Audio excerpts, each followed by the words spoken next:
So we're here in Kentucky, foreign country here for Angelique, whose language isn't native, and we're talking about the difficulty that foreigners have in understanding a very strong southern accent.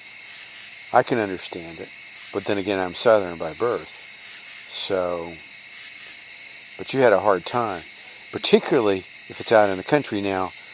Some people say they can switch. Did you hear that? I forget who it was. I think the lady from Australia was telling us that she noticed that with her they'll switch into more of an American accent. But like when you go to the diner or the grocery store out in the country kitchen, and they're talking amongst themselves, then you get the real, they don't, they're just talking like they regularly do. And I can understand what they're saying, but you couldn't. And it was the same sort of sensation I had when we were in Campeche, Mexico.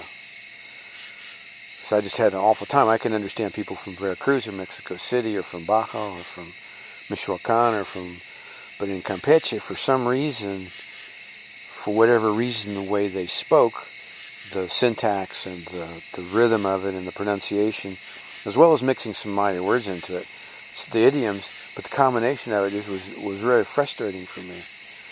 And they speak very fast, at least for me. That was my sense of it. So, it's like Campeche was another country, even though it was Mexico. It's like Virginia or Tennessee was another country for you, even though it's still the United States. And you can understand anybody everywhere, except for the heavy country accent. The heavy country accent. That's it. Do you think it's true that they can switch accents, though? No, I don't think so. I was kind of wondering about that too. I'm not sure if that's true or not either. They're not going to do it. No. I don't think so. The people that are in the country are going to speak that way regardless of whether they go to the city or not. If they're actors. Yeah, but they're not going to switch it just for you. I don't think but so. like if you live, say, in Laurel Blooming, Tennessee, for a year, you would probably be able to understand it. Just like if I were to live in Campeche for a year, I'd be able to understand it. Clearly, or maybe 6 months or maybe 3 months, as soon as you would be able to distinguish it. But just funny. And then that y'all thing is always hilarious for me. Y'all, singular and plural. No, they just use one and that's it. Yeah, they just use one for both, yeah. But, it's like you. Y'all. But it's singular or plural, either one.